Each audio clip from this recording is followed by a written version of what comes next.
अब हम देखते हैं amphoteric substances in liquid ammonia and in water. Zinc nitrate on reaction with potassium amide gives zinc amide. अब ये देखो जिंक अमाइड जो है ये इनसॉल्युबल होता है और ये ही एक्ट करता है एम्फोटेरिक सब्सटेंस की तरह।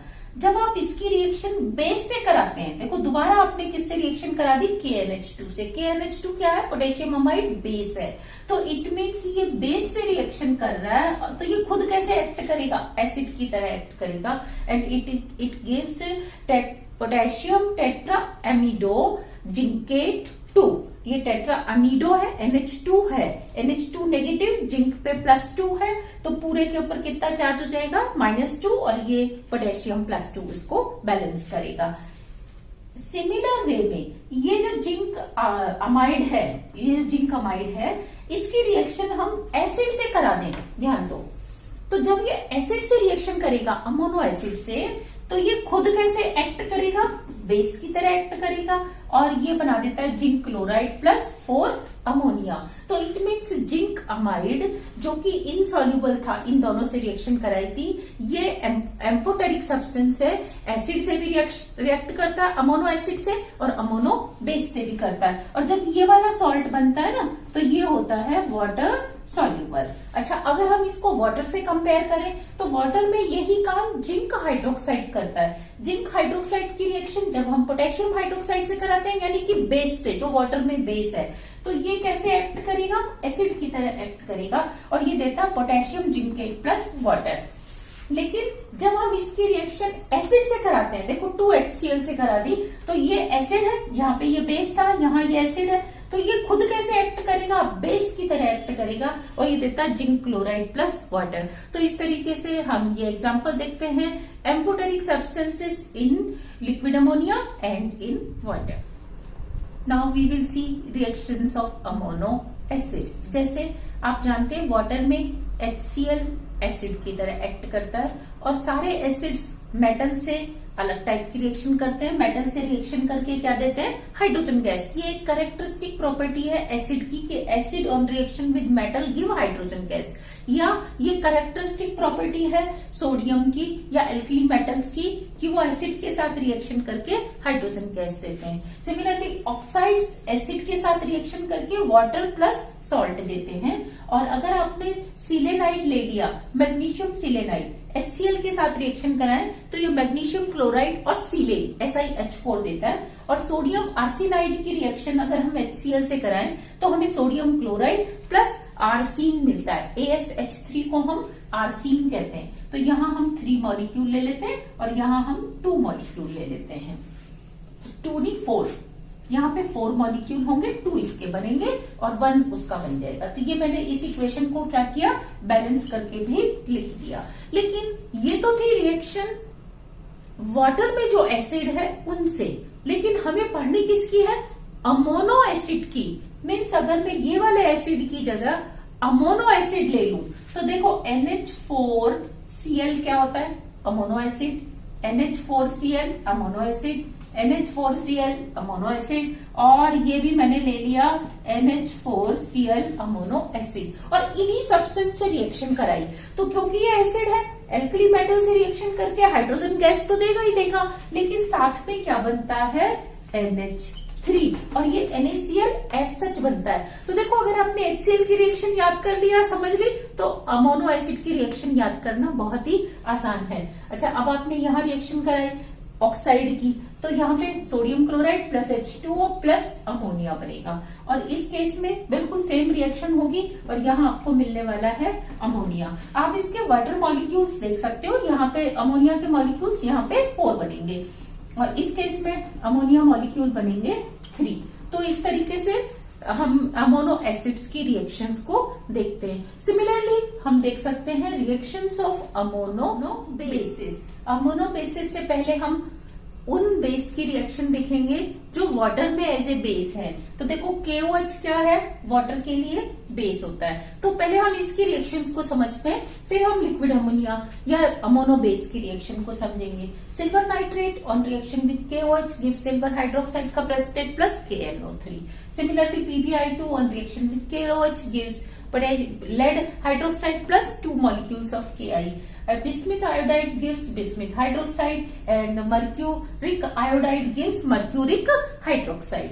लेकिन अगर हम इसकी जगह अमोनो बेस ले लें, अमोनो बेस क्या होता है, KNH2 ये चीज, फिर यहाँ पे भी क्या हो जाएगा KNH2 और ये भी क्या होगा KNH2 और ये भी क्या होगा KNH2। मीन्स OH नेगेटिव की जगह क्या आ गया, NH2 नेगेटिव आ गया। तो इसीलिए जब आप सिल्वर हाइड्रोक्साइड से रिएक्शन कराएंगे तो OH की जगह यहाँ आपको मिलता है AgNH2। सिमिलरली लेड के केस में आपको मिलता है PbNH2 का होल ट्वाइस। सिमिलरली जब आप बिस्मिथ आयोडाइड से रिएक्शन कराते हैं तो यहाँ आपको मिलता है NH2 का होल थराइस। और क्योंकि बिस्मिथ के ऊपर 3 अमीडो ग्रुप अनस्टेबल हो गए, हिंड्रेंस होगी, उसमें से क्या होता है NH3 मॉलिक्यूल्स बाहर निकल जाते हैं, NH3 मॉलिक्यूल, और आपको मिल जाता है bismuth nitride plus 2 molecules of ammonia. ये तो मिलेगा ही मिलेगा, पोटेशियम आयोडाइड तो इन दोनों की आपस में रिएक्शन से मिलेगा ही मिलेगा। नेक्स्ट अगर आपने मर्क्यूरिक आयोडाइड की रिएक्शन कराई तो आपको मिलता है HgNH2 का होल ट्वाइस, और फिर 2 अमीडो ग्रुप में से अमोनिया मॉलिक्यूल बाहर निकल जाता है और आपको मिलता है Hg3N2। इस तरीके से। तो इसको बैलेंस करने के लिए हमें क्या करना पड़ता है कि यहाँ पे हम 6 ले लेते हैं और ये आपका हो जाएगा 6Hgi2 की, सॉरी यहाँ पे 6 आएगा और यहाँ आएगा आपका 3, तो ये आपका हो जाएगा Hg3N2 और 6KNH2 लिया आपने, तो ये आपको मिलने वाले 6Ki और साथ में आपको नाइट्रोजन बैलेंस है 6 नाइट्रोजन और यहाँ पे आपके हैं 2, तो आपको साथ में मिलने वाले हैं 4 अमोनिया। तो now this reaction is balanced also. तो इस तरीके से हम अमोनो एसिड से पहले एसिड की रिएक्शन पढ़ लें जो वाटर में एसिड है, अमोनो बेस से पहले हम बेस की रिएक्शन पढ़ लें जो वाटर में बेस है, तो हमें क्या होता है आसानी से रिएक्शंस याद हो जाती हैं। Now we will see solvolytic hydrolysis and ammonolysis. जैसे कि हम जानते हैं कि लिसिस मीन्स होता है क्लीवेज ऑफ बॉन्ड, जहां बॉन्ड का क्लीवेज होने जा रहा है। तो जब सॉल्वेंट के बॉन्ड का क्लीवेज होगा तो उस रिएक्शन को हम कहेंगे सॉल्वोलिटिक रिएक्शन को कहेंगे सॉल्वोलिटिक रिएक्शन और उस प्रोसेस को कहेंगे सॉल्वोलिसिस। लेकिन if solvent is equal to water, solvent की जगह अगर हम वाटर लेके चले तो फिर सेम रिएक्शन को हम कहेंगे hydrolytic reaction and process will be called as hydrolysis. और अगर हम सॉल्वेंट के लिए सॉल्वेंट इक्वल टू ले लें अमोनिया तो क्या होगा, process will be ammonolysis and reaction will be ammonolytic reactions. अब यहां ध्यान दो, हाइड्रोलिसिस में क्या होगा, H और O के बीच का बॉन्ड ब्रेक होगा और अमोनोलिसिस में क्या होगा, नाइट्रोजन और हाइड्रोजन के बॉन्ड का बीच का बॉन्ड ब्रेक होता है। अब हम इसकी जो अमोनोलिसिस रिएक्शंस हैं उनको पढ़ने से पहले हाइड्रोलिसिस रिएक्शंस पढ़ेंगे, फिर उनसे कंपेयर करेंगे अमोनोलिसिस रिएक्शंस का। तो हम देखते हैं सबसे पहले इन रिएक्शंस को हम कई पार्ट्स में डिवाइड करते हैं। First, reactions of alkali metal and alkaline earth metal hydrides, reactions of alkali metal oxides, then we will see organic halides, then we will see covalent halides, then we will see ionic halide, means reaction of ionic halide with ammonia or reaction with ionic halide with water। तो इस तरीके से हम इसकी कई category की reactions को discuss करेंगे। ये एल्कली मेटल हाइड्राइड है, मेटल हाइड्रोजन, मेटल में भी lithium, sodium, potassium, rubidium, caesium कुछ भी हो सकता है। और यहाँ MH2 लिखा है, it means beryllium hydride, magnesium hydride, calcium hydride कुछ भी हो सकता है। यहाँ पे आप देखते हैं पहले मैंने हाइड्रोलिसिस रिएक्शन कराई है, तो इसमें हाइड्राइड्स में हाइड्रोजन नेगेटिव आयन होता है, तभी हम इसको बोलते हैं IDE hydride. Hydride means negative ion, और यहाँ पे वाटर में क्या है, ये H पॉजिटिव है, तो H पॉजिटिव इस नेगेटिव से रिएक्शन करके बना देता है हाइड्रोजन गैस, और मेटल प्लस रिएक्शन करता है ऑक्साइड हाइड्रोक्साइड से and it gives metal hydroxide. Similarly अगर मैं एल्कलाइन अर्थ मेटल लूं तो मुझे 2 मॉलिक्यूल्स ऑफ हाइड्रोजन और मेटल हाइड्रोक्साइड मिलता है। और अगर मैं मेटल ऑक्साइड की बात करूं, एल्कलाइन मेटल ऑक्साइड की, तो मुझे मिलता है वाटर से रिएक्शन करके MOH मतलब मेटल हाइड्रोक्साइड मिलता है। यहां अब ध्यान दो, अगर मैं हाइड्रोक्साइड की जगह NH2 काम में लूं तो वो क्या हो जाएगा, लिक्विड अमोनिया हो जाएगा। ये देखो NH2 H plus NH2 negative, H plus NH2 negative, ammonia में हम ब्रेक कर रहे हैं H पॉजिटिव और ये NH2 नेगेटिव। तो प्रोडक्ट में भी तो इसी तरह के चेंजेस आएंगे, तो यहाँ क्या हो जाएगा, H प्लस तो H माइनस से ही रिएक्शन करेगा, ये बन जाएगा हाइड्रोजन गैस, और आपको यहाँ मिलने वाला है MnH2 मेटल अमाइड। लिथियम है तो लिथियम अमाइड, पोटेशियम है तो पोटेशियम अमाइड। सिमिलरली यहाँ आपको कैल्शियम है तो कैल्शियम अमाइड मिल जाएगा, और अगर बेरिलियम है तो बेरिलियम अमाइड मिल जाएगा। जो मेटल आप लेके चलेंगे वही मेटल आपको मिलेगा। इसका फॉर्मूला होगा NH2 होल ट्वाइस। सिमिलरली अगर आप मेटल ऑक्साइड लेते हैं तो आपको यहाँ मिल जाता है मेटल NH2 मेटल अमाइड।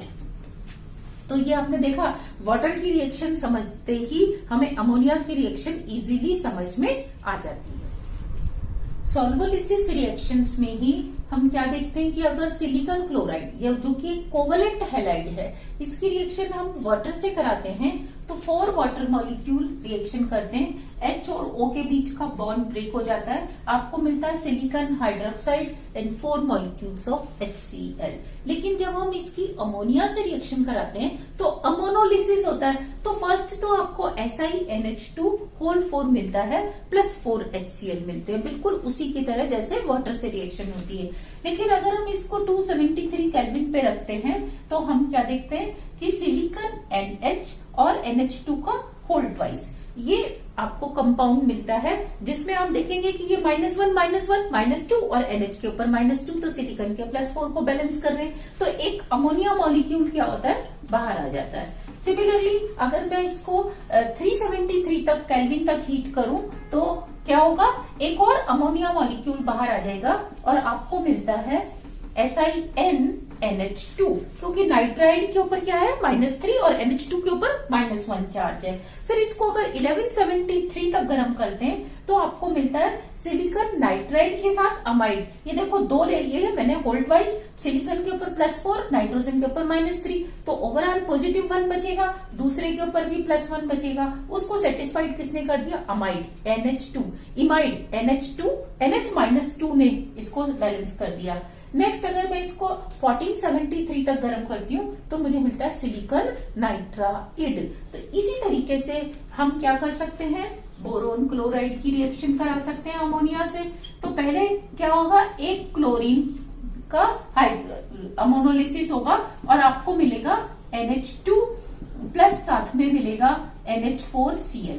फिर इसके ऊपर जो डाइक्लोरोबोरेन था, इसके ऊपर दोबारा अमोनिया की रिएक्शन होती है और एक और क्लोरीन का हाइड्रोलिसिस हो जाता है और आपको मिलता है ClBNH2 प्लस NH4Cl। अगर एक बार और रिएक्शन करा दें तो हमें मिलता है BNH2 का होल थ्राइस प्लस NH4Cl। लेकिन जब हम इसको गर्म करते जाते हैं फिर क्या होता है, एक एक अमाइड ग्रुप इमीडो में और इमीडो से फिर नाइट्राइड में बदल जाता है और अल्टीमेटली आपको मिलता है बोरोन नाइट्राइड। कोवेलेंट हैलाइड की कैटेगरी में ही हम टाइटेनियम क्लोराइड, जिसमें टाइटेनियम +4 स्टेट में इसकी रिएक्शन अमोनिया से कराते हैं तो we get 1 by 1 all halogen radicals hydrolyse. तो पहले TiCl3 NH2 बनता है प्लस HCl, अगेन एक और Cl से HCl बन जाता है और NH2 का वोल्टवाइज हो जाता है, अगेन एक और लास्ट पे चारों क्लोराइड का अमोनोलिसिस हो जाता है and you get titanium amide means tetra amide. इसमें चारों की चारों NH2 ग्रुप आ जाते हैं। इसके अलावा और भी बहुत सारी रिएक्शंस हैं कोवेलेंट हैलाइड्स की कि अमोनिया से रिएक्शन करके उनका अमोनोलिसिस हो जाता है। इसी कैटेगरी में हम देखते हैं वेनेडियम ऑक्सीक्लोराइड का अमोनोलिसिस करें या सल्फोनिल और थायोनिल क्लोराइड का अमोनोलिसिस करें, कार्बन टेट्राक्लोराइड या मर्क्यूरी क्लोराइड का, तो क्लोरीन का रिप्लेसमेंट हो जाएगा H के साथ रिएक्शन करके। तो यहाँ 3 क्लोरीन है तो 3 HCl, और अगर यहाँ 2 क्लोरीन है तो 2 HCl, यहाँ पे भी 2 है तो 2 HCl मॉलिक्यूल्स बाहर जाएंगे, 4 क्लोरीन है तो 4 HCl, और फर्स्ट स्टेप में अगर यहाँ 2 क्लोरीन है तो 2 HCl बाहर जाएंगे। तो आपको क्या मिलेगा, तीनों NH2 इस वेनेडियम ऑक्सी के साथ जुड़ जाएंगे, ऑक्सी वेनेडियम के साथ, और ये आपको मिल जाएगा वेनेडियम ऑक्सी ट्राई अमाइड, और ये आपको मिलेगा सल्फोनिल अमाइड, ये थायोनिल अमाइड। साथ में यहाँ पे क्या होता है, कार्बन टेट्रा अमाइड मिलता है, लेकिन कार्बन टेट्रा अमाइड में भी फिर वही 4 NH2 ग्रुप होने के कारण ये कन्वर्ट हो जाता है आपका CNH NH2 होल ट्वाइस, मतलब एक NH के ऊपर इमाइड ग्रुप हो जाता है, एक इमाइड ग्रुप में कन्वर्ट हो जाता है, 2 अमीडो ग्रुप रहते हैं। और यहाँ पे अगर हम मर्क्यूरिक क्लोराइड की कराते हैं तो हमें मर्क्यूरिक अमाइड मिलता है। फास्फोरस ट्राइक्लोराइड का अमोनोलिसिस करने पर तीनों क्लोरीन से 3 हाइड्रोजन रिएक्शन करके 3 मॉलिक्यूल्स ऑफ HCl बाहर दे देते हैं, और आपको प्रोडक्ट मिलता है PNH2 whole thrice, means phosphorus triamide. और अगर हम फ्लोरोसल्फेमिक एसिड लें तो हमें मिलता है SO2, और F की जगह भी क्या आ जाएगा, NH2, और OH की जगह भी क्या आ जाएगा, ONH2, मीन्स इस H का भी हो जाएगा और इस फ्लोरीन का भी हो जाएगा। अगर आपने एसिटामाइड की रिएक्शन कराई तो ये दोनों हाइड्रोजन और ये ऑक्सीजन इस तरह से रिएक्शन हो जाती है, और आपको मिलता है CH3C ONH, और यहाँ पे NH2। जर्मेनियम क्लोराइड की रिएक्शन कार्बन टेट्राक्लोराइड की जैसी होती है, और आपको मिलता है GeNH2 whole 4, germanium tetra amide. और अगर हम क्लोरोसीलेन ले लें, SiH4 क्या होता है, सीलेन, और एक क्लोरो आ गया तो क्लोरोसीलेन, तो आपको 1 मॉलिक्यूल ऑफ HCl और साथ में मिलता है SiH3NH2 अमीडोसीलेन मिलता है। तो ये रिएक्शंस थी कोवेलेंट हैलाइड्स की। Now we will see organic halides and ionic halides. Now we see ammonolysis of organic halides. Organic halides में हमने पहले सबसे एल्काइल हैलाइड लिया और इसकी रिएक्शन हमने अमोनिया से कराई, तो क्या होता है, HX इस तरीके से बाहर होता है और इसका अमोनोलिसिस हुआ और R के साथ जुड़ गया NH2, तो ये बन जाता है आपका प्राइमरी अमीन। प्राइमरी अमीन दोबारा क्या करता है, RX के साथ रिएक्शन करता है। ये जो RX का मॉलिक्यूल है ये इससे दोबारा रिएक्शन करता है और ये HX बाहर हो जाता है और आपको मिलता है RNHR। तो सेकेंडरी अमीन मतलब डाई अल्काइल अमीन मिल गया। अब ये दोबारा RX से रिएक्शन करके इस तरीके से HX बाहर करता है और आपको मिल जाता है R3N, मीन्स ट्राई अल्काइल अमीन या टर्शरी अमीन। क्या ये और भी रिएक्शन कर सकता है? यस, ये इसका लॉन पेयर क्या करता है, R प्लस को मिलता है, X नेगेटिव बाहर जाता है, तो ये आपको मिल जाता है R4N पॉजिटिव, ये मीन्स ट्राई अल्काइल अमोनियम, और बाहर हैलाइड जुड़ जाता है तो हैलाइड सॉल्ट मिलता है। तो इस तरीके से हमने देखा ऑर्गेनिक हैलाइड्स का भी अमोनोलिसिस होता है। लेकिन इसमें हम ध्यान दें, अगर आपने हेलोजन की वैल्यू आयोडीन ले रखी है तो ये रिएक्शन कंपैरेटिवली ब्रोमोक्लोरो से फास्ट होती है, मीन्स आयोडाइड है यहाँ पे तो अमोनोलिसिस थोड़ा सा फास्ट होता है। और अगर आपने फिनाइल क्लोराइड ले रखा है तो सेम वे में HNH2 रिएक्शन करके आपको देता है एनिलीन। लेकिन इस रिएक्शन में बेंजीन रिंग और क्लोरीन के बीच में कौन सा बॉन्ड होता है, पार्शियल डबल बॉन्ड होता है, इसलिए इसकी जो यील्ड है वो काफी पुअर यील्ड आती है, हार्डली 10 to 12% रिएक्शन कंप्लीट होती है। और अगर हम प्योर क्लोरीन से अमोनिया की रिएक्शन करा दें तो इस तरीके से एक H और एक Cl बाहर होता है और NH2 के साथ Cl जुड़ जाता है, जिसको हम बोलते हैं क्लोरोअमीन, क्लोरोमीन या क्लोरामीन भी बोल देते हैं इसको। नेक्स्ट अगर हम इसकी रिएक्शन देखें इनऑर्गेनिक आयनिक हैलाइड्स के साथ, तो आयनिक हैलाइड्स में इसकी रिएक्शन नहीं होती।